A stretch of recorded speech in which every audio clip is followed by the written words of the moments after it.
इन 2 दिनों में Saudi Arabia में हमारी डेलीगेशन के जो विभिन्न चर्चा मीटिंग्स बहुत ही अच्छे गए हैं। सऊदी अरेबिया भी आतंकवाद के खिलाफ हैं, वो भी शिकार हुए हैं आतंकवाद के, और सऊदी अरेबिया का भी आतंकवाद के तरफ ज़ीरो टॉलरेंस पॉलिसी है।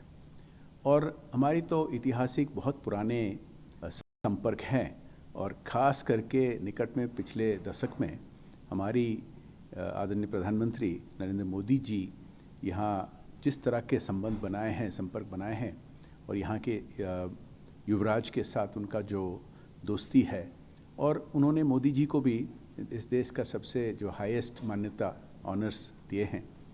और मोदी जी यहाँ थे जब अप्रैल 22 तारीख को ये आतंकवाद हिंसा पहलगाम में हुआ, और दोनों देश मिलकर जो स्टेटमेंट इशू किए थे, वहाँ बिल्कुल कहा गया कि ज़ीरो टॉलरेंस है टेररिज्म के लिए, और ख़ास करके क्रॉस बॉर्डर टेररिज्म जो पाकिस्तान समर्थन करके, ट्रेन करके, फाइनेंसिंग करके भेजता है भारत की तरफ। निकट में भारत और सऊदी अरेबिया में इन्वेस्टमेंट, ट्रेड, और ख़ास करके हमारे सेना दोनों देशों के मिलकर जो जॉइंट एक्सरसाइजेस किए हुए हैं, वो इसी दिशा में है, टेररिज्म के खिलाफ, आतंकवाद के खिलाफ। और हमारा जो नया नॉर्मल, हमारी नई नीति कि हम और नहीं सहेंगे।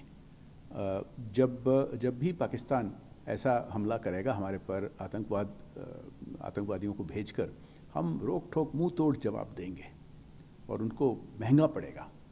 ये हमने बात किए हैं सऊदी अरेबिया में नेताओं के साथ, थिंक टैंक्स, मीडिया के साथ, और ख़ास करके हमारे जो प्रवासी भारतीय यहाँ हैं वो बहुत प्रभावशाली हैं। वो सबसे बड़े जो फॉरेन ग्रुप यहाँ रहते हैं, प्रवासी, वो सबसे बड़े ग्रुप है, और बहुत सक्सेसफुल हैं, इनका इन्फ्लुएंस भी है। उनके साथ भी ऐसा चर्चा हुआ है। हम विभिन्न विषय पर डिस्कस किए हैं आतंकवाद को काउंटर करने के लिए। एक विषय ऐसा है कि पाकिस्तान पर फाइनेंशियल मॉनिटरिंग होनी चाहिए, क्योंकि वो जो उनको मदद करते हैं, जिस तरह की आर्थिक सहायता मिलता है उनको IMF से या सऊदी अरेबिया से, कहीं से भी, वो उसको विकास के लिए नहीं लगाते हैं, शिक्षा के लिए नहीं लगाते हैं, लेते हैं उस कारण के लिए, लेकिन लगाते हैं आतंकवादियों को आगे बढ़ाने के लिए। तो एक FATF है, फाइनेंशियल एक्शन टास्क फोर्स, जिसके वॉच लिस्ट में उन्होंने पाकिस्तान पहले था, और उसके वजह से कुछ सालों के लिए वो कंट्रोल आ गया था। लेकिन अभी पिछले 2-3 साल पहले वो उस वॉच लिस्ट से हट गए हैं, और इसी कारण फिर से वो ये जो दूसरों से पैसा भीख मांग कर लेते हैं, फिर उसको विकास के लिए जगह उसको लेकर आतंकवाद में लगाते हैं। तो इस पर भी चर्चा हुआ है कि पाकिस्तान को दोबारा ऐसा लिस्ट में, वॉच लिस्ट में डालना चाहिए।